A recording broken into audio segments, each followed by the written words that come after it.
We are going to start with a new lesson, that is partnership firm and partnership final accounts. तो पहले तो हम लोग partnership के बारे में जान लेते हैं. So what is partnership? Local language में तो पार्टनरशिप का मतलब ये है जब दो और तीन लोग, दो या दो से ज्यादा लोग इकट्ठा आते हैं, अपना अपना पैसा डालते हैं, इकट्ठा मिलके कोई बिजनेस करेंगे, उसमें से प्रॉफिट कमाएंगे और शेयर कर लेंगे. ये लोकल लैंग्वेज हो गया. Partnership act 1932, Indian partnership act 1932 section 4 ने पार्टनरशिप का डेफिनेशन दिया है. It is an agreement between two or more people to share profit of a business carried on by all or any one of them acting for all.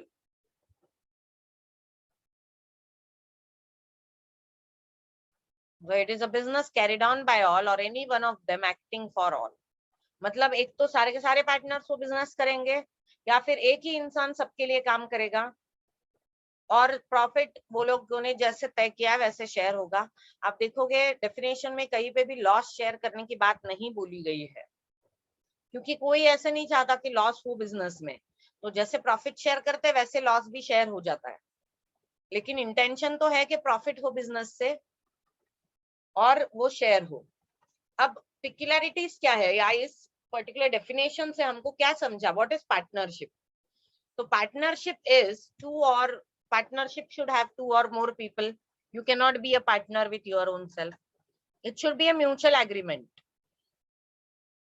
जैसे दोस्तों का होता है ना, सपोज मेरा दोस्त एक्स है और एक्स का दोस्त है वाई. ये कंपलसरी नहीं कि मेरी वाई से भी दोस्ती हो, तो ये म्यूचुअल एग्रीमेंट के बारे में है. तो पार्टनरशिप के ऊपर कोई जोर जबरदस्ती नहीं होनी चाहिए. सारे पार्टनर्स एक दूसरे से म्यूचुअली एग्री करके पार्टनरशिप पे एंटर करें. पार्टनरशिप प्रॉफिट शेयर करने के लिए है, और ये प्रॉफिट आएगा कहाँ से?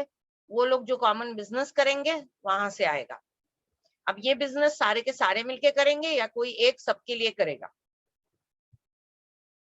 तो डेफिनेटली अगर वो सबके साथ प्रॉफिट शेयर कर रहा है तो सबने पैसे भी डाले होंगे उसमें. और यहाँ पे पार्टनरशिप में सबसे इंपॉर्टेंट पार्ट है mutual agreement, mutual relationship, mutual agency relationship. मतलब एक पार्टनर ने जो भी बोला है वो सारे पार्टनर पे बाइंडिंग हो जाता है थर्ड पार्टी के हिसाब से. तो अगर तीन पार्टनर से मैं एक्स और भाई, अगर मैंने बोला नहीं 25% डिस्काउंट ले लो आप, तो एक्स और भाई को भी मेरे बात को बाइंड करना पड़ेगा. They will also have to give that 25% to that particular person.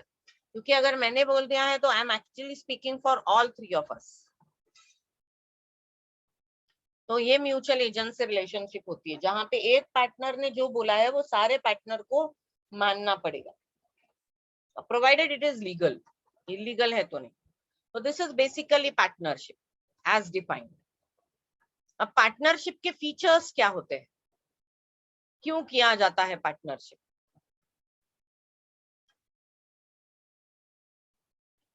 Features of partnership firm, ये तो ओसी में भी है आपको, but still we'll talk about it here.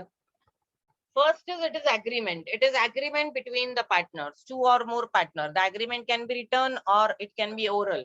Return is always a preferable thing, क्योंकि कोर्ट में ये admissible होता है. रिटर्न प्रूफ होता है ना, एक लीगल डॉक्यूमेंट बन जाता है वो. तो रिटर्न इज ऑलवेज बेटर. और ये जो एग्रीमेंट होता है इसको हम लोग बोलते हैं पार्टनरशिप डीड. ये पार्टनरशिप डीड में बहुत सारी चीजें आती है जिसके बारे में हम लोग आगे बात करेंगे. नंबर ऑफ पार्टनर्स कितने होने चाहिए?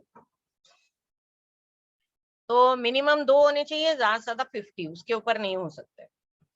लॉफुल बिजनेस ही कैरी करना चाहिए. अनलॉफुल बिजनेस, इलीगल बिजनेस के लिए पार्टनरशिप नहीं की जा सकती.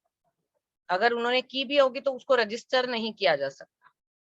Sharing of profits and losses, purpose तो है कि प्रॉफिट को शेयर करो, लेकिन लॉसेस हुए तो उसको नेगेटिव प्रॉफिट मान के उसको भी शेयर किया जाता है. अनलिमिटेड लायबिलिटी, पार्टनरशिप में ये एक इम्पॉर्टेंट फीचर है कि हर पार्टनर की अनलिमिटेड लायबिलिटी होती है. मतलब उसका कितना शेयर है बिजनेस में, उसके भी ऊपर उसके प्राइवेट एसेट्स भी लिए जा सकते हैं.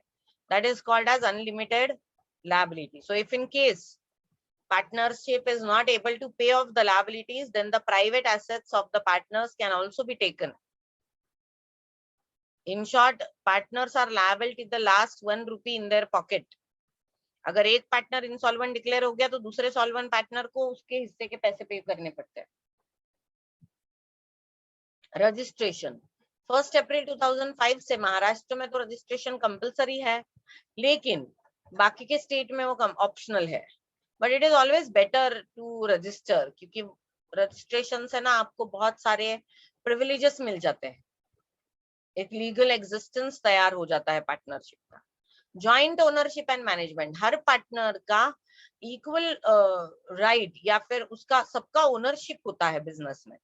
Every property of a partnership firm is jointly owned by the partners. तो partners have equal right in managing the firm also. अगर partners चाहे तो सारे के सारे आके वो business को manage कर सकते हैं. So all partners are jointly responsible for the management and they are the joint owners of the property. अब अभी थोड़ी देर पहले मैंने डिफाइन किया, वैसे पार्टनरशिप में प्रिंसिपल और एजेंट की रिलेशनशिप होती है. मतलब a partner acts as a principal of the firm with the outsider and with other partners he acts as an agent. तो बाहर वालों के लिए मैं एक्स और वाई हम तीनों ओनर्स हैं, लेकिन inside the partnership I am working for X and Y also, X is working for me and Y also, and Y is working for me and X. So we are working for each other and with each other. Then last is dissolution. Dissolution, partnership का dissolution, admission, retirement, death हर किसी से हो सकता है. Partnership firm का dissolution एक अलग चीज होती है. पार्टनरशिप इज द एग्रीमेंट, तो एग्रीमेंट तो हर चीज से बदल सकता है. अगर कोई मर गया, कोई रिटायर हुआ, नया पार्टनर आया, तो the original agreement will dissolve and new agreement will come. लेकिन फर्म पार्टनरशिप की दो केसेस में डिसॉल्व होती है. एक तो जब कोई एक पार्टनर बोले कि I want to dissolve the firm, then it is dissolve, या फिर जब सारे के सारे पार्टनर इंसॉल्वेंट हो जाते हैं तब कंपलसरी डिसोल्यूशन होता है. तो these are some of the features of partnership. तो हम लोग अगर वापस एक बार पार्टनरशिप के फीचर्स को इन शॉर्ट लिखे,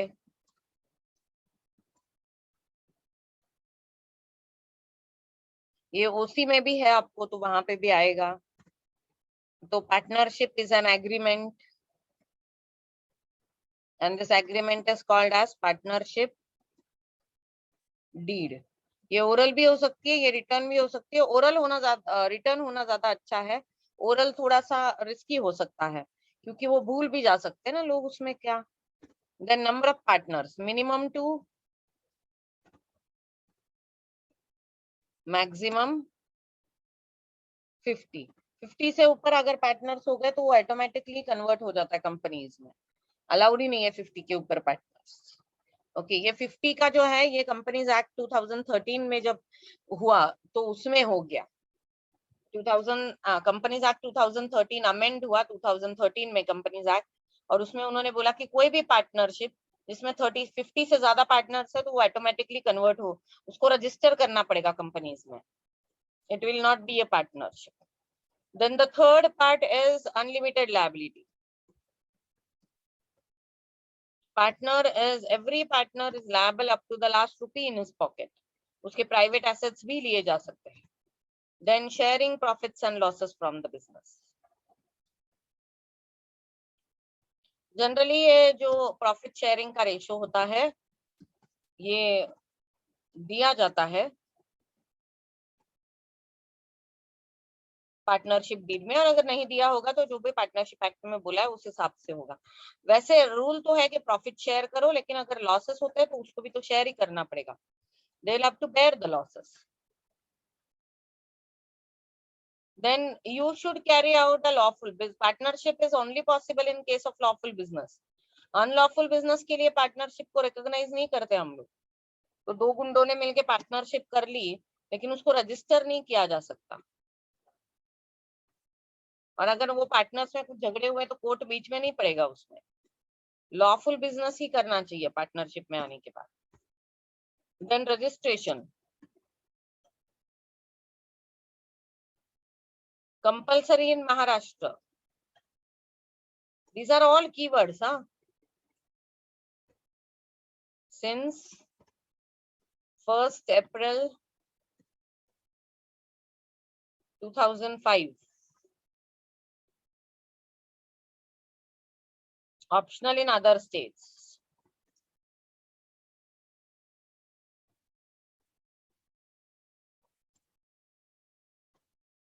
पार्टनर्स के बीच में म्यूचुअल एजेंसी रिलेशनशिप होती है.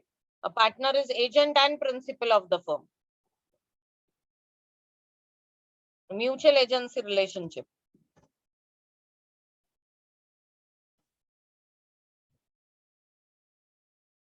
Amongst themselves it is mutual agency, and with partnership it is principal and agent. तो आउटसाइडर के लिए तो सारे पार्टनर्स प्रिंसिपल होते हैं, लेकिन इनसाइडर में उन्होंने जो भी आपस में काम डिस्ट्रीब्यूट किया होगा उस तरह से होगा. 8th is joint ownership. All partners have ownership on the property of the business. And management की भी responsibility उनकी होती है. Any partner can enter into an active management. कोई compulsory नहीं होता है कि वो ना करे management. And the last one is resolution. Partnership is subject to dissolution.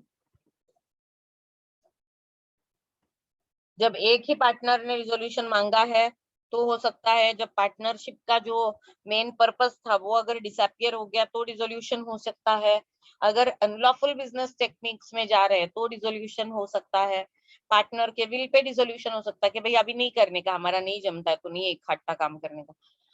और लास्ट कंपलसरी रिजोल्यूशन होता है जब सारे पार्टनर इंसॉल्वेंट हो जाते हैं. तो पार्टनरशिप को डिसॉल्व भी कर सकते हैं हम लोग on the will of partners, on request of any one or more partners,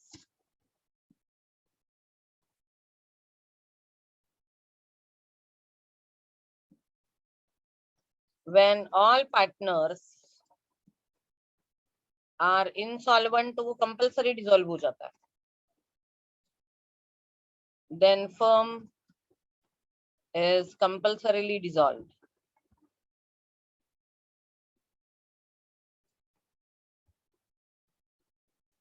लेकिन एग्रीमेंट डिसॉल्व कब होता है? एग्रीमेंट हर बार डिसॉल्व होता है जब पार्टनरशिप में नया चेंज आता है. Agreement is dissolved on partnership. Firm का डिसोल्यूशन अलग होता है और एग्रीमेंट का डिसोल्यूशन अलग होता है. एग्रीमेंट मतलब अभी मैं एक्स और वाई हम लोग इकट्ठा काम कर रहे हैं पार्टनरशिप में, हम लोगों के बीच में कोई एग्रीमेंट है.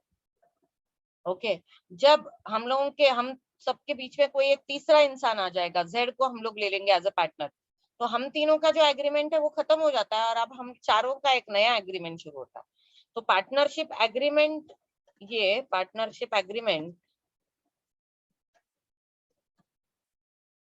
dissolves with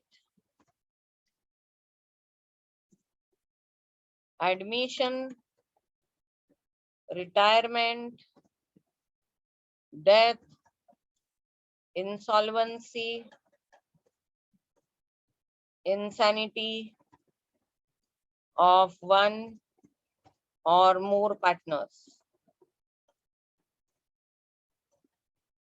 आपने अगर नए पार्टनर को लिया तो ओरिजिनल एग्रीमेंट कैंसिल हो गया. आपने अगर पुराना पार्टनर रिटायर हो गया तो भी ओरिजिनल एग्रीमेंट कैंसिल हो गया. तो पार्टनरशिप एग्रीमेंट जो है वो हर चीज से अफेक्ट होता है, लेकिन फर्म सिर्फ दो ही चीजों में होता है. एक तो जब किसी एक पार्टनर ने बोला है कि मुझे डिसोल्यूशन चाहिए, या फिर जब सारे के सारे पार्टनर्स इंसॉल्वेंट हो जाते हैं तब तो कंपलसरीली वो डिसॉल्व होता है. These are the features of partnership. Now what is partnership did? It is an agreement between the partners. It is basically, it's a what do you say, it's a way the partnership firm is going to act. उन्होंने यहाँ पे आपको आपके text book में एक partnership agreement की एक copy भी दिखाई है. Deed of partnership, document containing partnership agreement among partners is called as partnership deed. इसमें वो सब चीजें लिखी होती है जो हम लोगों ने बैठ के एग्री की है. मैं एक्स और वाई अगर हम लोग बैठ के एग्री करते हैं पार्टनरशिप में बिजनेस करने का, तो हम बैठ के कुछ चीजें तय कर लेंगे किसने कितना पैसा लाना है, किसने कौन सा काम करना है, सैलरी कैसे होगी, इंटरेस्ट मिलेगा कि नहीं, कैसे देना पड़ेगा, प्रॉफिट कैसे डिस्ट्रीब्यूट होगा, ये सारी चीजें डिस्कस करके हम लोग डिसाइड करके एक जगह पे लिखते हैं, इसको पार्टनरशिप डीड बोला जाता है। वैसे तो ये ओरल होगा तो भी चलता है, लेकिन better is you should write it down, क्योंकि रिटर्न एग्रीमेंट होता है, साइंड होता है, रजिस्टर होता है या स्टैम्प पेपर पे होता है, तो वो एक लीगल डॉक्यूमेंट बन जाता है। ओरल का कैसे आप प्रूव नहीं कर सकते हो, even though it is allowed, but proving what was said orally may have an problem. तो इंटरनल स्मूथ इंटरनल मैनेजमेंट के लिए पार्टनरशिप डीड होना चाहिए।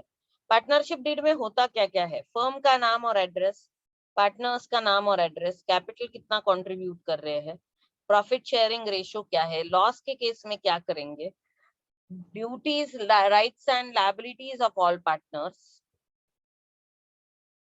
प्रोविजन रिलेटेड अगर नए पार्टनर को लेना है, रिटायर करना है, डेथ, इंसॉल्वेंसी, इंसैनिटी, कैसे ट्रीट करोगे आप अलग अलग केसेस को, उसके बारे में लिखा होता है। Rate of interest on capital account, loan account and drawing account, उसके बारे में लिखा होगा। Salary commission payable to partners, settlement of account on in dissolution, dispute कैसे सेटल होंगे पार्टनर्स के बीच में, या किस कहाँ पे जाए वो डिस्प्यूट के लिए, और any other matter which is very very important in the partnership act और एज पर द पार्टनरशिप, वो आप इसमें लिखोगे। सारी चीजें उसमें मेंशन की होनी चाहिए। फर्म का नाम क्या है, पार्टनर का नाम क्या है, एड्रेस क्या है पूरा, उनका कैपिटल कंट्रीब्यूशन कितना है, प्रॉफिट लॉस कैसे शेयर करेंगे, ड्यूटीज क्या क्या कौन कौन शेयर करेगा, एडमिशन, रिटायरमेंट, डेथ, डिसोल्यूशन के टाइम पे क्या करेंगे पार्टनर्स, रेट ऑफ इंटरेस्ट क्या होगा कैपिटल पे, ड्राइंग पे, लोन पे, सैलरी कितनी जाएगी पार्टनर को, जाएगी कि नहीं जाएगी, ये सब चीजें इसमें मेंशन होती है। पार्टनरशिप डीड अगर हो तो बहुत अच्छा है, अगर लिखा हुआ हो तो और ज्यादा अच्छा, क्योंकि बहुत बार डिस्प्यूट सॉल्व करने के लिए पार्टनरशिप एग्रीमेंट में बहुत फायदा होता है, क्योंकि अभी तो फिलहाल स्टार्ट हुआ है, पता नहीं कितने साल तक चलेगा बिजनेस, आगे जाके कुछ प्रॉब्लम हुए तो फिर उसके लिए मुझे रेफरेंस क्या होगा, पार्टनरशिप डीड में। तो ये बहुत इंपॉर्टेंट होता है पार्टनरशिप डीड, और ये बहुत एडवाइजेबल है कि आप उसको रिटर्न में रखो और ड्यूली अटेस्ट करो, साइन करो, स्टैम्प पेपर पे लिखो, तो एक लीगल डॉक्यूमेंट बन जाएगा वो पार्टनरशिप, और फिर वो एक लीगल डॉक्यूमेंट एक एविडेंस भी हो सकता है आपके लिए या आपके खिलाफ, जो भी है, but it is a legal document and it will always help you. अब इंडियन पार्टनरशिप एक्ट 1932 में क्या बोला, ये बहुत ज्यादा इंपॉर्टेंट है। Indian partnership act 1932 section 12 and 17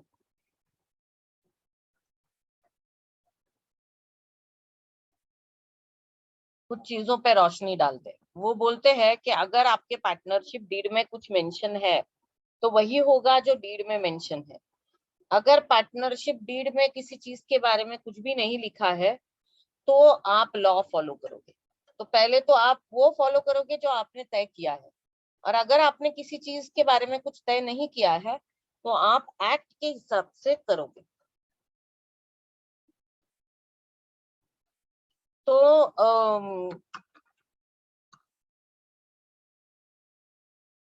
अगर उन्होंने मुझे पार्टनरशिप डीड में अगर मैंने लिखा है कि मेरा प्रॉफिट लॉस क्या है, तो if deed is silent on something then the law will apply, if deed is not silent then जो आपने डीड में लिखा है वही होगा।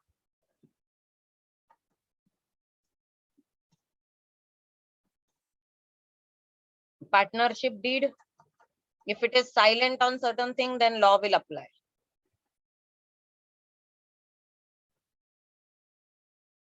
So if deed is made and provides for, then that will be followed.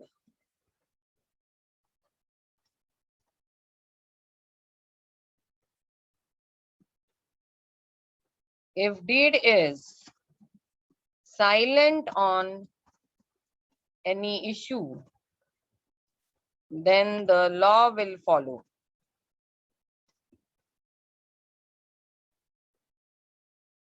तो आप law के हिसाब से जो है वो करेंगे वहां पे.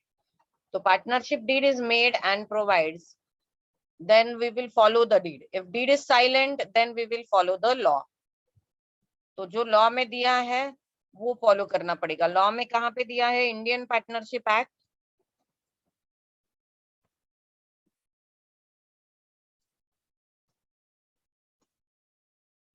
1932 सेक्शन 12 एंड 17 में जो मेंशन है वो होगा. अब क्या मेंशन है सेक्शन 12 और 17 में?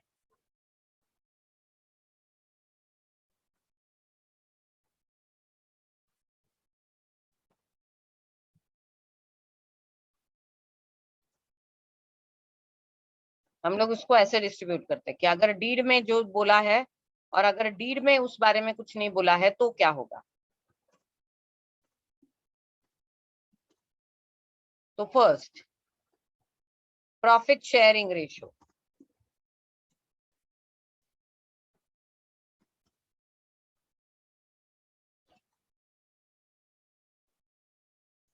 Profit sharing ratio. If deed states the profit sharing ratio, then you will share in that ratio. Okay. अगर पार्टनरशिप डीड में कुछ बोला है प्रॉफिट शेयरिंग रेशियो के हिसाब से तो आप वो करोगे. अगर पार्टनरशिप डीड साइलेंट है then profit will be shared equally. Next part.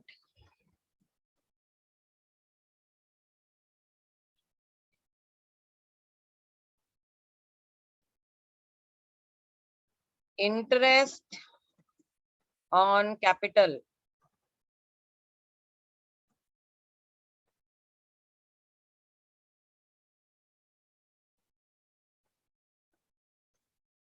As per percentage in deed. आपने अगर डीड में लिखा है कि कैपिटल पे इतना इंटरेस्ट देना है तो आप उसके हिसाब से देंगे. और अगर डीड में कुछ भी नहीं लिखा है तो no interest on capital.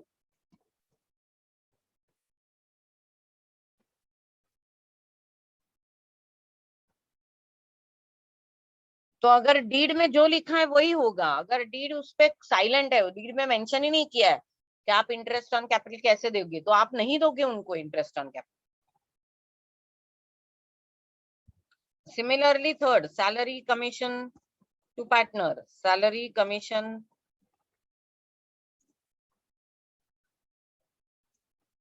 To partners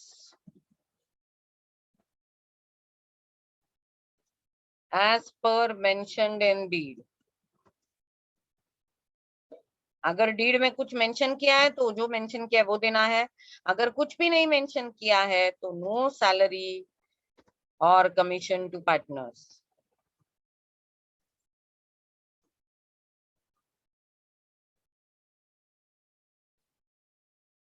interest on drawings.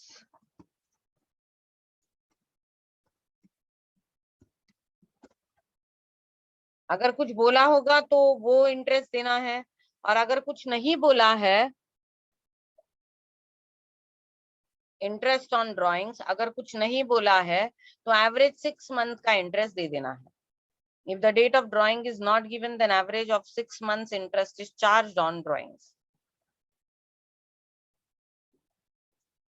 अगर बोला है जो रेट बोला है उस हिसाब से दोगे आप. और अगर नहीं दिया है तो average 6 months interest is given if date of drawing is not mentioned.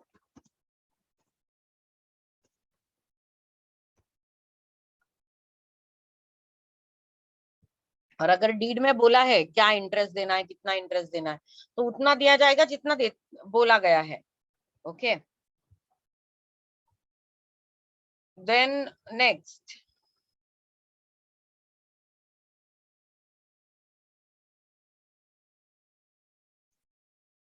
Interest on drawing तो हो गया। पार्टनर लोन, पार्टनर लोन को जो रेट पे बोला है वो इंटरेस्ट मिलेगा अगर कुछ पार्टनरशिप डीड में बोला है तो as per deed whatever is agreed, that will be the interest on partners interest on partners loan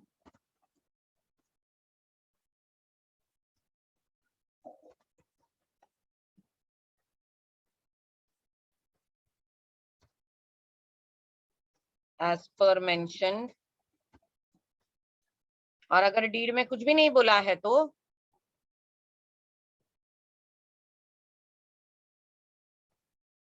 if deed is silent तो क्या करेंगे हम लोग? we will give interest at 6% per annum rate। तो लॉ के हिसाब से आप 6% का इंटरेस्ट दे दोगे पार्टनर्स लोन पे। कैपिटल और सैलरी के बारे में तो हो गया। और admission of a new partner as per the provision of act, no outside person can be admitted into firm without consent of the partners। तो अगर पार्टनरशिप डीड में बोला है कि एडमिशन के टाइम पे क्या करना है, कैन यू एडमिट, तो आप कर सकते हो एडमिट। लेकिन अगर कुछ भी नहीं बोला है तो पार्टनरशिप एक्ट बोलता है no admission, you can not bring other person in your partnership. तो you will admit a partner only if all the partners have consented. तो एक तो आपने डीड में मेंशन किया होगा और बाद में जब सारे पार्टनर्स कंसेंट देते हैं तो ही नया पार्टनर लेके आ सकते हैं आप, वरना नहीं। लॉ क्या बोलता है? You can not admit any new person to a partnership if all person unless every partner is consented to it. सारे पार्टनर की कंसेंट हो तो ही नया पार्टनर एडमिट होगा। एक भी इंसान ने अलग बोला तो वो एडमिट नहीं होगा। या फिर उसका एडमिशन प्रोसीजर वैसे रहेगा जैसे डीड में मेंशन किया है।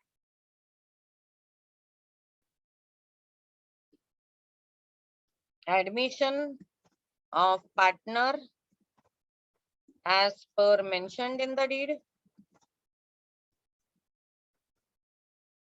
और यहाँ पे अगर डीड में कुछ भी नहीं लिखा है तो no third party can be admitted unless all partners have given their consent। एक भी पार्टनर ने अगर बोला कि नहीं है चाहिए मुझे ये इंसान, तो आप उसको एडमिट नहीं कर सकते पार्टनरशिप में। This is very important, this is the basic of partnership. और उसके आगे अब हम लोग देखेंगे कि कैपिटल अकाउंट्स कैसे मेंटेन। अब यहाँ से प्रैक्टिकल और अकाउंटिंग कंसेप्ट शुरू हो रही है कि कैपिटल अकाउंट को किस तरह से मेंटेन किया जाता है। कैपिटल अकाउंट ऑफ पार्टनर्स, क्योंकि पहले जब सोल ट्रेडर था तो एक ही कैपिटल अकाउंट हुआ करता था, तो ज्यादा तकलीफ नहीं थी। लेकिन अब क्योंकि ये पार्टनर्स है तो दो अलग अलग टेक्निक है उनकी कैपिटल अकाउंट को मेंटेन करने की। ये इसलिए मेंटेन करना है क्योंकि for at any given point of time partner को पता चले कि उसका कितना ओनरशिप है पार्टनरशिप में। तो दो तरीके से आप मेंटेन कर सकते हो, एक होता है फिक्स्ड कैपिटल और दूसरा होता है फ्लक्चुएटिंग कैपिटल मेथड। अगर आप फिक्स कैपिटल मेथड फॉलो करोगे तो आप दो अकाउंट बनाओगे, कैपिटल अकाउंट और करंट अकाउंट। और अगर आप फ्लक्चुएटिंग मेथड यूज करोगे तो आप एक ही अकाउंट बनाओगे, capital account. Because it is a partnership, so definitely we'll have capital accounts as we have it in sole trader। So methods of capital accounts, there are two methods mainly. One is fixed capital method। Fixed capital method. Under this method, you want your capital to look fixed at every given year। लेकिन ऐसा कैसे होगा? क्योंकि हर साल profit मिलेगा, interest मिलेगा आपको, या फिर आपको इंटरेस्ट देना पड़ेगा ड्राइंग पे, तो कैपिटल तो चेंज हो जाएगा। तो इसके लिए हम लोग क्या करते हैं, दो अकाउंट मेंटेन करते हैं। एक होता है कैपिटल अकाउंट और ये हमेशा सेम अमाउंट पे दिखेगा, और दूसरा होता है करंट अकाउंट। और इस अकाउंट में हम लोग सारे एंट्रीज करेंगे, प्रॉफिट शेयरिंग के, लॉस शेयरिंग के, अगर नया ड्राइंग्स के, interest on drawing, salary, commission, ये सब करंट अकाउंट में डालते हैं। और कैपिटल अकाउंट में सिर्फ इनिशियल कैपिटल इन्वेस्टमेंट जो है वही दिखेगा। इसकी वजह से क्या होगा, कैपिटल अकाउंट हमेशा एक कांस्टेंट प्राइस पे दिखता रहेगा आपको। This is called as fixed capital method. तो यहाँ पे हम लोग दो अकाउंट मेंटेन करेंगे, कैपिटल अकाउंट और current account. Fixed capital method, in this method, amount of capital of a partner remains same at the end of that financial year. There is no addition or subtraction from capital during the year. When this method is adopted, partners open a new account called current account, and all related adjustment, that is drawings, interest on capital, salary, commission, brokerage, profits, everything is done in current account. तो देखो capital account में क्या आएगा, capital account आएगा, partners capital account, आपने capital लेके आए, additional capital introduce किया, और अगर आप काइंड में कैपिटल लेके आए, और इसी बैलेंस पे वो बार बार दिखता रहेगा। So when additional capital is introduced, it will be cash account to partners capital, and when they have brought asset as a capital, तो सिर्फ अगर जब वो नए कैपिटल इंट्रोड्यूस करता है तभी आप कैपिटल अकाउंट में एंट्री करोगे, अदरवाइज यू विल नॉट। और करंट अकाउंट में आप क्या करोगे, you will do all the entries, interest on capital received, salary received, commission received, profit loss received, drawings, interest on drawing, profit and loss का loss share, सब current account में जाएगा। और हमेशा आपके बैलेंस शीट में कैपिटल अकाउंट दिखेगा eight same capital, और करंट अकाउंट में डेबिट या क्रेडिट बैलेंस कुछ भी आ सकता है। डेबिट आया तो आप उसको एसेट साइड में लिखोगे, क्रेडिट आया तो लायबिलिटी साइड में लिखोगे। ये सारी एंट्रीज आपके बुक में दी हुई है। तो ये तो वो हो गया जब हम लोग फिक्स कैपिटल मेथड फॉलो करते हैं, मतलब हर साल हमारे बिजनेस में, हमारे कैपिटल में, हमारे बिजनेस के कैपिटल अकाउंट में सेम अमाउंट दिखनी चाहिए, और जो बाकी के ट्रांजैक्शन है वो हम लोग करंट अकाउंट में करेंगे।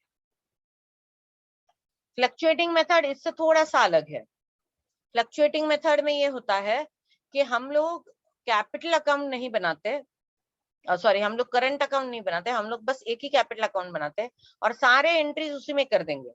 नया कैपिटल लाया वो भी उसी में, कैपिटल विड्रॉ किया वो भी उसी में, प्रॉफिट शेयर भी उसी में, इंटरेस्ट सब सब सब एक ही इसमें। तो उससे क्या होता है, आपका जो कैपिटल बैलेंस है वो हर साल अलग अलग आएगा। तो in fluctuating method we have only capital account.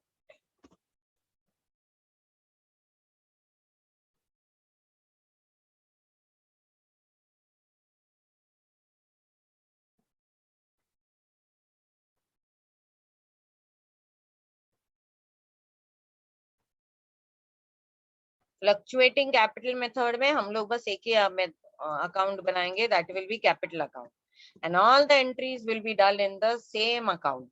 इससे क्या होगा, हर साल आपका जो बैलेंस है कैपिटल अकाउंट का वो चेंज होता रहेगा, हर साल वो चेंज होगा। तो फिक्स कैपिटल मेथड में कैपिटल और करंट अकाउंट होते हैं, फ्लक्चुएटिंग में आपके पास सिर्फ कैपिटल अकाउंट होता है, करंट अकाउंट नहीं होता है।